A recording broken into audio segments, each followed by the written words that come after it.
On November 24, 1971, the eve of Thanksgiving, a man in a dark suit and raincoat boarded Northwest Orient Airlines Flight 305 from Portland to Seattle.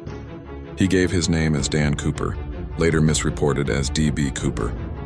He was quiet, polite, and unremarkable. But over the next few hours, he would pull off one of the most daring and mysterious crimes in aviation history and vanish forever.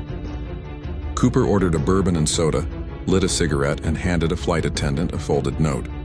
Thinking it was a phone number, she slipped it into her pocket. Cooper leaned toward her and whispered, "Miss, you'd better look at that note. I have a bomb."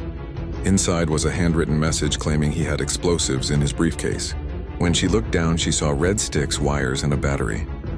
He calmly told her to sit beside him and dictated his demands: $200,000 in cash, 4 parachutes, and a fuel truck standing by in Seattle.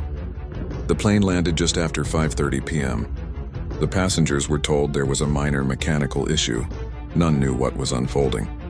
Cooper exchanged the hostages for the money and parachutes, keeping the crew aboard. He then ordered the pilots to fly toward Mexico City at a low altitude and slow speed.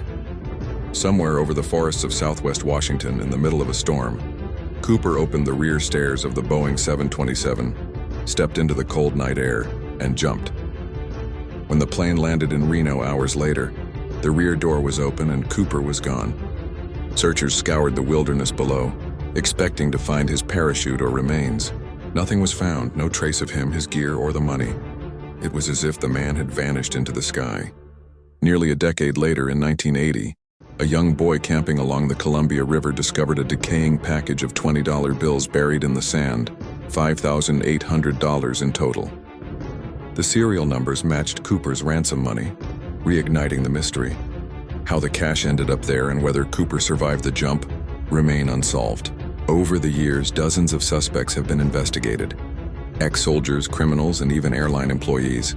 None have been proven to be D.B. Cooper. Theories range from a perfect escape to a fatal landing in the dense forest. Some believe he lived quietly under a new identity. Others think he never made it to the ground alive. The FBI officially closed the case in 2016 after 45 years, calling it one of the longest and most exhaustive investigations in history. But the name D.B. Cooper lives on, a symbol of mystery, rebellion, and the enduring human fascination with the impossible. A man in a suit boarded a plane, hijacked it with quiet confidence, and disappeared into legend, leaving behind only a storm, a parachute, and a story the world will never forget.